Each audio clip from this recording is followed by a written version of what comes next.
Can you answer these questions for me? Have you ever dreamed about going to the NBA?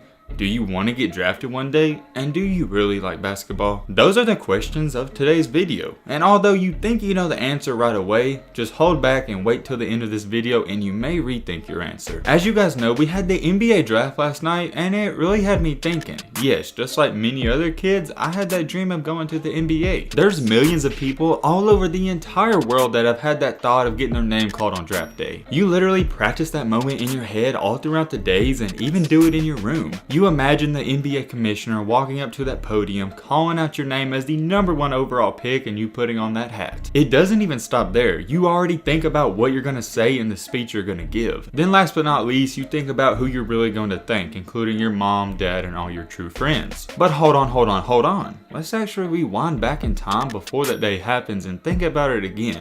Do you really want to go to the NBA draft, and is it really one of your dreams? What's good, y'all? Hope you're having a blessed day. I just wanted to drop by and say, if you like basketball content, what are you doing? Join the family, hit that subscribe button, and leave a like for more. We're on the road to 80K. Can't get there without you guys, so I'd really appreciate it if you hit that button. Now with that being said, let's continue on with the video. The NBA, what a dream it is, where you can get paid millions of dollars to do what you're doing now for free. Getting paid what you love to do, it doesn't get much better than that. But just listen to me and hear me out because I may change your mind. I know what you're sitting there thinking. Yo Matt, what are you talking about? I would give anything to go to the NBA and just sit the bench, but just hear me out. Most people don't currently live in the high/upper class of people, which is also known as the rich. And for your hoopers, even though there's not a legit number, I would say almost 96% of them are either middle class or in the poor category. So us hoopers also have this one main goal in mind. Hey, if I can use this little basketball to get my mom out of the hood or even my parents new cars and new houses, why not do it? It's easier than school. You see, when you think about it, us athletes are more alike than you think. We're not dumb. Even though we may not be the smartest in the classroom, we have smarts in other categories of life. When you got to the age where you finally realized that a simple little basketball could not only change your life, but your entire family's life, you knew you had to pursue that. Because hey, if it don't work out and you don't go to the pros, well, you're still where you're at. What I'm saying is, you might as well give it a shot because you're gonna be in the same situation regardless. Between the ages of 13 or 16, this is when kids actually start to realize, hey, maybe if I start practicing, I could make it to the league. This is also around the same time when you start to think to yourself and tell yourself that you have a legit shot or not. Kids and teenagers growing up, they all have one thing in common. They're very wishful thinking. Now, as you get older, that wishful thinking starts to go away and you start to settle in with reality. Although a lot of people will tell you being wishful thinking and hyping yourself up, it's a bad thing, I don't really agree with that. It's hard to gain support, whether that's being a local rapper or anything, so you might as well support yourself and give it all you got. Now with all that being said, once you start to enter JV basketball and varsity, this is where things get pretty interesting. This is where the alpha males start to separate themselves from the betas. If you're not super athletic or over 6'8", the chances of you making it to even the college level are very slim. If you're under 6'8" and you're not athletic and just got very discouraged by that, do not, because listen to this. It's 2020, it's not like 1980 or 1990. If you can shoot the ball, there's going to be a coach looking to give you a spot. By shooting the ball, I don't mean catch and shoot situations. I mean mid-ranges, pull-ups, step-back threes, and many more. If you're under that 6'5" range, you got to average over 20 points a game. If not, you're probably not going to college. Maybe we got too far ahead of ourselves because I know for a lot of kids, including myself, it was a dream just to go to college. Having that announcement day at your local high school where everybody doubted you, it just hits different. Also, signing with a school where a coach really believed in you and wanted you so bad that he came to your games, it's just something else. Then to cap it all off, you put on that hat and you sign your name to the line. Man, I can't lie, nothing beats that feeling and you feel like you're on top of the world. But however, that's just the first step because making it to the NBA, it's not even in the same discussion as going to college. I couldn't find a legit number for this, but everywhere I looked, the chances of making it to college are under 1%. And honestly, I think it's somewhere below 0.5, but anyways, it doesn't matter. Let's move on and say you are part of that 1% that does make it to college. That's just the beginning and you're barely, and I mean barely, even scratching the surface. Before we move on, I know, you're sitting there right now like, Matt, I would love to go to college. It would be the best feeling in the world, but just hear me out. There's not one, not two, Not 3, but almost 4 divisions for college basketball. You have D1, D2, D3, and the NIIA. And now that I think about it, there's actually 5 because you also have JUCO. There's 5 levels of college basketball. And yes, I'm not gonna say it's not impressive to go to college, but you get the point. If you're just okay at basketball and you really wanted to play at the college level, I'm sure a coach somewhere would take you. I don't really want to talk about D2 or D3 because we all know the chances of going D2 to the NBA is almost impossible, so let's just focus on D1. Okay, for example, let's say you're a beast at your high school. You average 25 points per game, 10 rebounds. Everywhere you went in the halls, people were asking for autographs, pictures, and you was the man. In college, you're just a regular guy. In high school, yeah, you was Mr. Popular, but on your college team, everybody was averaging 25 points per game. That's not special. A lot of you forget to realize that the kids on the bench for college teams that never even play were the best players on their high school team. The kids on the bench for Kentucky, Kansas, Alabama, Auburn, all them schools, they would wax you in a 1v1. You may joke about them and say, yo, who's this guy? I've never seen him play. That just goes to show you how good you have to be. I'll give you the benefit of the doubt though. Let's say you somehow magically work your way up to a starting spot. Things seem great, but they're not. Unless you're a one and done, you're gonna be at your college for 2 to 3 years. Oh Matt, that's great. I get all the girls, I'm gonna be hooping and traveling. It's the dream. Well, just think again. In college, if you average 65 points per game, I hate to inform you, you will still be making $0. You're gonna be a poor college student living in a 2x2 dorm with another smelly roommate. And if it couldn't get any worse, you're also going to be focusing on school, which is way harder than high school, and people won't do your work for you. You're going to have class at 8 a.m. If that wasn't bad enough, you're also going to have morning workouts at 5 to 6 a.m. So most of your days, give or take, are going to start at 6 a.m. workouts, then you're going to go to a class from 8 to 3, then you're going to have practice with the team, and by the time you catch a breath and look up, it's going to be 6 or 7 p.m. and it's time for bed. And oh yeah, we can't forget to mention you had a busy day and you need a great meal. Well, like I said, you're getting paid $0, so you're going to be eating ramen noodles, my guy. Here's the thing, in high school we put in a lot of work and we love what we do.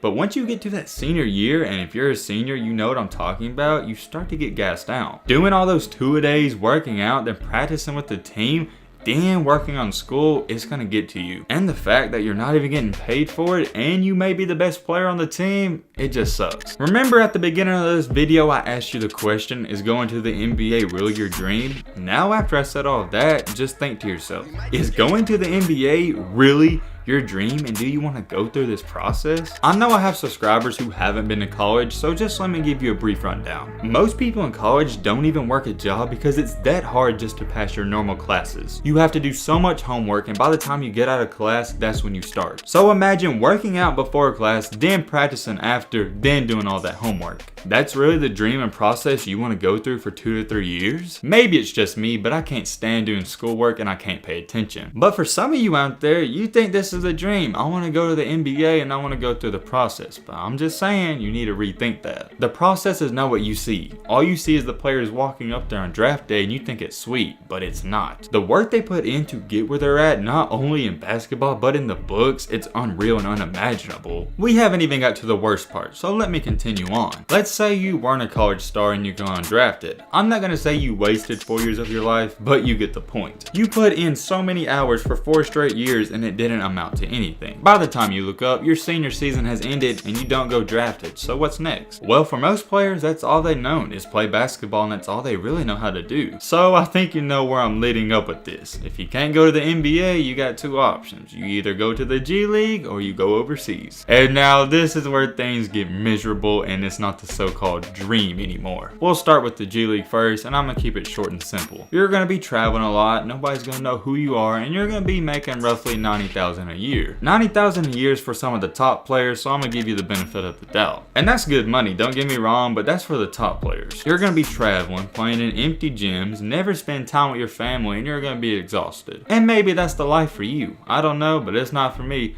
Let's talk about the overseas side. The overseas is a Bermuda Triangle, and it's just an endless cycle. You're gonna be getting passed around to other teams like a girl in your high school. That's not even the worst part. The worst part is you're gonna be a 22, 23-year-old kid going up against grown men. And I get it, you're like, Matt, there's grown men in the NBA, but here's the difference. The grown men overseas, they're fighting for a paycheck and they're fighting for their life. They're not playing basketball to be one of the top players and to get an award. They're coming to kill you and they just want a check. This is how they're putting food on the table for their family. And you think they're gonna let a 22-year-old American come out there and bust their butt? I don't think so. I know some of you probably know a little about overseas, but they don't call a lot of fouls over there and they get really physical. I almost forgot to mention that you're not gonna have any friends over there and you may not even speak their language. And you're not even gonna be in the United States. You can say what you want, but the United States is the best country in the world. Okay, I'll give you the benefit of the doubt. Let's say you go crazy overseas and an NBA team calls you up. Well, hey, you made it. Yeah, you thought you didn't make it, you just barely on the team. This NBA team's gonna pick you up for a 7 to 10 day contract and you're probably gonna get cut because they picked you up because a player got hurt. Then guess what? It all leads back to the G League and that's where you're gonna be once again. And since all you know to do is play basketball, that's all you're going to continue to do and it's an endless cycle. Look, as you guys know, I'm not big into numbers, but I gotta throw this one out there. Only 3 in 10,000 high school basketball seniors get drafted by an NBA team. That is the equivalent to 0.03%. You don't have to be a genius to kind of infer that your odds of making it ain't that great.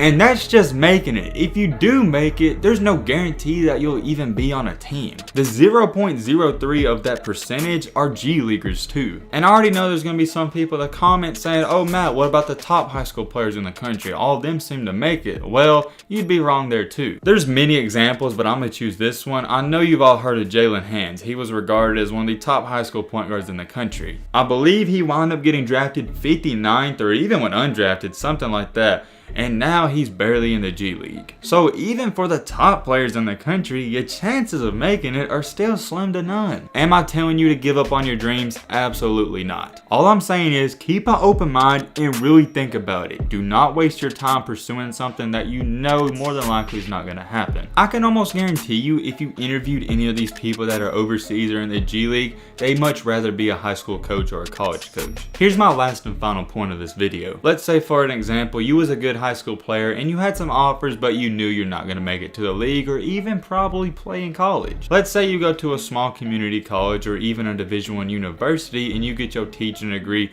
or even a coaching degree. It's only going to take you roughly 3 to 4 years and you can work on a side hustle in between that and get some money. Then boom, by the time you're 22 years old, you can be the head coach of a high school team and doing something you love. You don't have to be an NBA or even a college player to be around the game. You can be a trainer, a head coach, or a nutritionist, or many other things. Is this a conspiracy theory video? I don't know, but all I'm gonna say is if you're a young athlete out there, keep your mind open and look at other opportunities as well. It's good to have tunnel vision, but not when it comes to opportunities. You should always be looking at what's best for you. And what's best for a lot of people is not trying to pursue going to the NBA. But hey man, with all this being said, that's gonna wrap up this video. Hope you guys enjoyed, hope you guys learned something. If you're new to the channel, what are you doing? Join the family, hit that subscribe button, and leave a like for more. And as always, let's be great. I'm out, y'all. Peace.